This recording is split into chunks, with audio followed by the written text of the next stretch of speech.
একটা নতুন খাবার তৈরি হচ্ছে। যারা তেল খেতে ভালোবাসে না তাদের জন্য দারুণ খাবার। তেলের মধ্যে একটা পাউরুটিকে সেকছে। কি হচ্ছে প্রসেসটা পুরোটাই দেখি। भैया क्या नाम है ये? Hot dog. हाँ, हॉट डॉग। Hot dog. ठीक है, अच्छे से बनाइए। एकदम एक नंबर को बनेगा। एक नंबर अच्छे से बनाइए। इसमें क्या गया हुआ है चीज? এই আজকের আর বাকি বিরিয়ানি যাবো না। ये पनीर है। কথা চলো। কালকে पनीर पनीर। पनीर তারও কারণ আছে, কি বলতো, আমি একটু রুমে যাব। ओ এর মধ্যে পনির দিয়েছে। हाँ हाँ पनीर है। पनीर देवा ओ एकटुकानी पनीर कितना दाम? वो 20 रुपये का पनीर, 5 रुपये का रोटी, 2 रुपये का रोटी। কালকে বিকালে তো তুমি ফ্রি আছো তো, হ্যাঁ, তাহলে কালকে যাবো। হ্যাঁ আমার খুব ইচ্ছা ছিল বৃন্দাবন মেন জায়গায় যাওয়ার। হ্যাঁ, আমার সুদামাগুড়িতে প্রসাদ পেয়েছি, মানে আমি ব্যাস। পরে জন্মে যেন অন্তকে ঠিক কত- কেমনে কত- পৌঁছেছি বলো? অনেক অনেক ইয়ে তো গভীর মননের জায়গা। এই তৈরি হয়ে গেল ভালো একটা খাবার। আর এখন এই খাবারটা যিনি খাবেন তিনি বডি ফিটনেস রক্ষা করেন, আর বডি ফিট রাখতে নাকি এই খাবারটা খুব জনপ্রিয়। মানে তেলের খাবার যারা খান না তাদের জন্য খুব ভালো খাবার, ঠিক আছে। যারা ফ্যাট কন্ট্রোল করেন তাদের জন্য দারুণ খাবার। নিন এমনি নিন, কেমন আছে টেস্ট করুন তো দেখি। আমার লাঠি নাড়াতে হবে তো। নিন, আমি লাঠি নাড়ছি। आप तुम ही नाओ আমি খাবো না, আমি নেই, আমি নেই।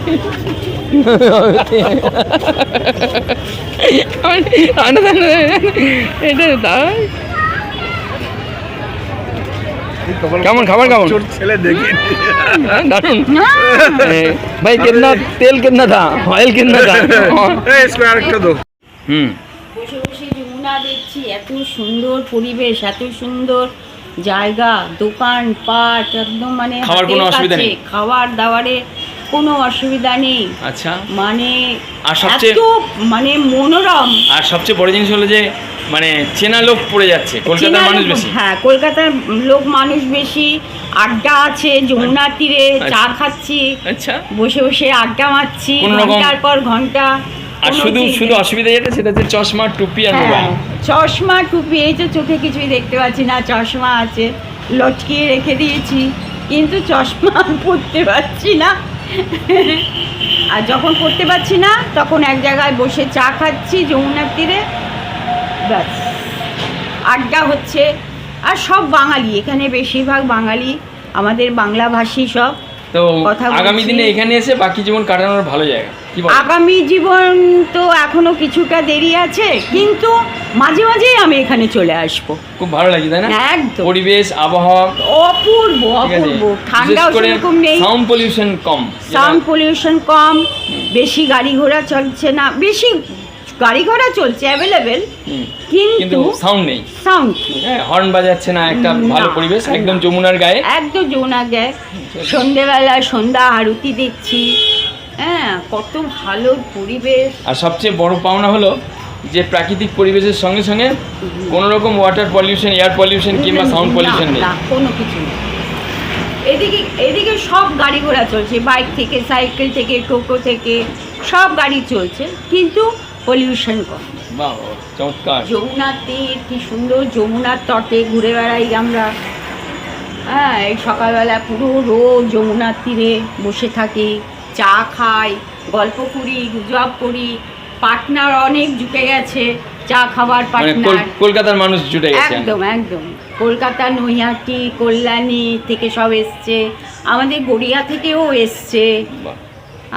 তারপরে আপনার তোমার ইয়ে হচ্ছে গড়িয়া, বর্ধমান, সব জায়গা থেকে এমন হয়েছে।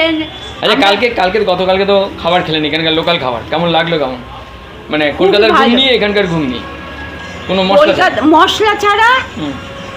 তেল মশলা খুবই কম, তেল মশলা কি আর দেয়নি, দিয়েছে, কিন্তু খুবই কম।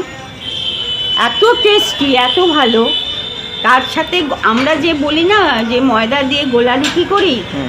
ওরা ময়দা মেখে ওটাকে দিয়ে এমন একটা রুটি বানায়, এত সুন্দর খেতে, একটা নতুন খাবারের স্বাদ। একটা নতুন খাবারের স্বাদ। সকালবেলায় 10টা পর্যন্ত একটা জায়গায় রুটি তরকারি আলুর দম সব বিক্রি হচ্ছে, সেটাও আমরা খেতে পারি। অনেকটা হ্যাঁ। খাবারের চিন্তা করতে হবে। খাবারের কোনো চিন্তা করতে হবে না, যখন খুশি মুড়ি পাওয়া যাচ্ছে, আপনি মুড়ি এনে বাড়িতে মানে মুড়ির কথা বললেন যে কলকাতাবাসী মুড়ি নির্বাচন, ঠিক আছে? মুড়ি চিড়ে সবই পাওয়া যাচ্ছে, ঘরে বসেও আপনি মুড়ি চিড়ে তার কলা মানে দিয়ে খেয়ে চপ নিতে মুড়ি, পারেন। আলু ভাজা মুড়ি, এটার অভাব নেই এখানে। একদম অভাব নেই, মানে নর্মাল জীবন, সুন্দর শান্তিময় এবং মানে কোনো আফটার টেনশন 60 নেই। আফটার 60 এখানে চলে আসা ভালো। একদম একদম একদম। বৃন্দাবন হচ্ছে কি আপনার আইডিয়াল জায়গা। এখানে এসে বেশ 10, 15, 20 দিন কাটিয়ে যান, মাথা ব্রেন ফ্রেশ হয়ে যাবে। যমুনার কি বলছেন? সমুদ্রের ব্রেন হাওয়া- ফ্রেশ হয়ে যাবে, কিন্তু একদম। কলকাতায় গেলে আবার কিন্তু আবার ব্রেন আবার ড্যামেজ হয়ে যাবে। সুতরাং এখানে এসে আপনারা যদি ব্রেন ফ্রেশ করতে চান, তাহলে পর আপনারা এখানে চলে আসুন, এখানে বৃন্দাবন চলে চলে আসুন, আসুন। বৃন্দাবন চলে আসুন। হাজারটা তীর্থস্থান আছে, দর্শন করুন, টোটো ভাড়া করুন, ভাড়া করে এমন কিছু একটা ভাড়া না, তাতে ভাড়া করে সমস্ত তারপরে শেয়ার পাওয়া যাবে, আবার অনেকের share সঙ্গে পাওয়া- বন্ধু বান্ধব এখানে হ্যাঁ, ঢুকে যাবে। আপনি নৌকো বিহারে করেও আপনি তীর্থস্থান ঘুরতে পারেন, নৌকা করে যমুনার জলে, আর সেটারও ব্যবস্থা আছে। খুব খুব খুব খুব সুন্দর। কিন্তু ঘটনা হচ্ছে যে আপনি কিন্তু এখানে টোবাকোর অসুবিধা হবে না, তাই না? আপনি কিন্তু টোবাকো খাচ্ছেন, তাই তো? হ্যাঁ হ্যাঁ, খাচ্ছে তো। আপনি তাহলে সিগারেট খেতে কোনো অসুবিধা নেই। বাইরে বেরিয়ে খেতে হবে, এই যা। কিন্তু সত্যি খুবই সবাই ভালো। আসুন, ঠিক আছে? বৃন্দাবন মন ফ্রেশ হয়ে যাবে আপনার। সারা বছর বিভিন্ন জায়গায় ঘুরুন, ঘোরার পর শুধু বৃন্দাবন একবার 1 মাস কিংবা 15 দিন নিয়ম করে থাকার যদি সুযোগ হয়ে ওঠে, তাহলে সারা বছরের শ্রেষ্ঠ ঘোরাটা হবে বৃন্দাবনই। আমাদের বয়স যেমনটাই হোক, সে ছোট হোক কিংবা বড় হোক, জীবনের মূল স্রোত একই দিকে। যত সহজ সরল তত আনন্দদায়ক এই জীবনবোধটা, এই জীবন চলার পথটাও। যত ভারাক্রান্ত জীবনযাপন, জটিলতা ততটাই বেশি ছিল অতীতে, সেটা স্বীকার করতেই হবে। বৃন্দাবন জীবনের সব কলুষতার থেকে দূরে থাকার, দূরে রাখার, শান্তিতে রাখার ক্ষমতা রাখে এই বৃন্দাবন। যাদের এটা সম্ভব হয়নি, যাদের এটা হয় না, তাদের কথা আমার আলোচনার বিষয় নয়, বরং ওরা ভারাক্রান্ত ছিল বলে, ওরা জটিলতার মধ্যে আছে বলে আমরা যে একটু ভালো আছি, এটা একটা তারতম্য করে ওঠা সম্ভব হয়ে ওঠে। আর বৃন্দাবনে আসলে অবশ্যই কিন্তু এই নৌকাবিহার অবশ্যই করবেন। পুরনো যে বৃন্দাবন কেমন ছিল তার একটু ধারণা পাওয়া যায়। এপাশে এখানে দেখছেন সবজিগুলো এই পাশ থেকে নিয়ে আসা হয়েছে এবং এগুলো ধোয়াধুয়ি হচ্ছে। আর কাছেই সবজি বাজার আছে, সেখান থেকে সবজি বাজার করে রান্নাবান্না করেও খাওয়ার বন্দোবস্ত এখানে আছে। এই যে পুরনো বৃন্দাবন, এই যে দেখছেন, এগুলো অনেক যে ভেঙে গেছে সেগুলো বোঝা যায়। এবং এখানকার যে আনন্দ, এই যে নৌকা বিহারে আনন্দ, কিংবা এই যে সবজি কাটছে, সব কিছুর প্রতি যদি সচেতন মন দিয়ে দেখা হয়, তাহলে বৃন্দাবন যে কতটা আরামদায়ক এবং আনন্দদায়ক হতে পারে তার বলার ভাষা নেই। একদল বাহবা দিলেও নিজের ভালো কাজে অসংখ্য আছে, অগণিত আছে নিন্দা করার লোকের সংখ্যা, আর সেই নিন্দাকে হজম করার শক্তি দেয় এই বৃন্দাবন। বৃন্দাবনে কখনো খাবার দাবারের অভাব নেই, বরং উৎকৃষ্ট মানের খাওয়া দাওয়া, এবং সেটা এতটাই প্রসাদ, এতটাই স্বাস্থ্যকর, বলার ভাষা নেই। বৃন্দাবনে এসে নিয়মমাফিক থাকলে সবসময় একটা আধ্যাত্মিক জীবনযাপন, যদি নিজের স্বভাবের মধ্যে না থাকলেও যেন এখানকার আধ্যাত্মিকতা নিজেকে স্পর্শ করে, একটা মিলন হয় এই আধ্যাত্মিকতার সঙ্গে। বৃন্দাবন এরকমই একটি স্থান। তবে এটাও মাথায় রাখতে হবে, একদল বেঁধে এলাম আর আসার পর বৃন্দাবনে গল্পগুজব করে চায়ের দোকানে ভিড় করলাম, চায়ের দোকানে আড্ডা দিলাম, তাহলে কিন্তু এখানকার যে মূল স্রোত, সেই স্রোত থেকে কিন্তু দূরে থাকলাম, সেদিকেও নজর রাখতে হবে। একজনের বিয়োগ ব্যথা আর ভক্তিরস আর ভক্তির প্রকটতার যে কী রূপ হতে পারে, আর মানুষের সেই ভক্তিরসে ডুব দেওয়ার জন্য চারিদিক থেকে আসার যে স্রোত, সেই স্রোত যে কী হতে পারে, সেই রূপ বর্ণনা কিন্তু ধরা পড়ে এই বৃন্দাবন। কোন সম্প্রদায় নেই যারা বৃন্দাবনে আসে না? কোন ধর্ম সম্প্রদায় নেই যারা বৃন্দাবনের রস আস্বাদন করে না? জীবনটা যার যত বেশি চঞ্চলতা আছে, যার যে যত বেশি ভারাক্রান্ত আছে, বিষণ্ণতা আছে, তাদের পূর্বে যে জটিলতা ছিল সে জটিলতা থেকে বেরিয়ে আসার জন্য বেস্ট জায়গা হবে বৃন্দাবন। সব কিছুকে ভুলিয়ে রাখার ক্ষমতা রাখে বৃন্দাবন। অতীতের যন্ত্রণাগুলোকে ভুলিয়ে দিতে পারে এই বৃন্দাবন। জীবনে চলার পথে না পাওয়াগুলোর যে যন্ত্রণা, যে দুঃখ, না পাওয়ার যে যন্ত্রণাগুলো কুড়ে কুড়ে খাচ্ছে, সেই না পাওয়ার যন্ত্রণা থেকেও ভুলে থাকার ক্ষমতা রাখে এই বৃন্দাবন। বৃন্দাবন পরিক্রমা, বৃন্দাবন থাকলে, বৃন্দাবনের জীবনযাপনের সঙ্গে মিলিয়ে নিতে পারলে এই কোনো আধ্যাত্মিকতার ভেতরে ঢুকে গিয়ে হরিনাম করতে হবে না, ভগবত পাঠ করতে হবে না, গীতা পাঠ করতে হবে না। শুধু এখানে থাকলে হবে নীরবে, পেছন দিকে না তাকিয়ে। শুধু এখানে চলার পথটা এতটাই স্রোত আছে, জীবন আরেকটা গতি এনে দেবে, একটা জীবন প্রবাহ অন্য মাত্রায় নিয়ে যাবে। এই দৃঢ়তা কিন্তু রাখে বৃন্দাবন। ও আমি ভুলেই গেছি, আমি যে বকবক করছি আপনারা তো পছন্দ করেন না, কিন্তু আমার এই বকবকানি একদল কিন্তু আশকারা দিচ্ছেন। তারা কারা জানেন? তারা একদল যারা মেম্বারশিপ ফি দিয়ে এই ভিডিওগুলো করার সুযোগ করে দিয়েছেন। তাদের প্রতি আমার অন্তরের অন্তঃস্থল থেকে প্রথমে প্রণাম জানাই।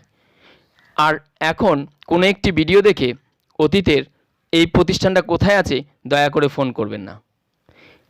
এই চ্যানেলের যত প্রতিষ্ঠান আছে আপনার বাসযোগ্য কিনা, আপনার পছন্দের কিনা জানার জন্য, কথোপকথনে আসার জন্য মেম্বারশিপ ফি জীবনে একবারই দিতে হবে। একবারই দেবেন আর পাবেন আপনার আগামী দিনের সেরা ডেস্টিনেশন। আছে পর্যন্তই। ভালো থাকবেন। নিজে ভালো থাকার রাস্তা নিজেকেই খুঁজে নিতে হবে। এটা তো আপনাদেরই শেখানো কথা, তাই নয় কি? আর আমার চ্যানেলে সবাই আমার সিনিয়র সিটিজেন। এই ভূভারতে যত ধর্ম সম্প্রদায় আছে তাদের প্রত্যেকেরই মন্দির, মিশনারি কাজ চলছে এই বৃন্দাবনে। শুধু ভারত কেন, ভারতের বাইরে থেকেও এসে এই বৃন্দাবনে কিছু কাজ করার চেষ্টা করে। এই যে একদল দেখছেন প্রসাদ বানিয়ে বিকেলবেলা প্রসাদ বিতরণ করছে, এরাও কিন্তু সব বিদেশের এসে সঙ্গতা দিয়েছে আর অংশগ্রহণ করা। এরকম প্রত্যেক দিন সকাল বিকেল সারা দিন প্রসাদের অভাব নেই।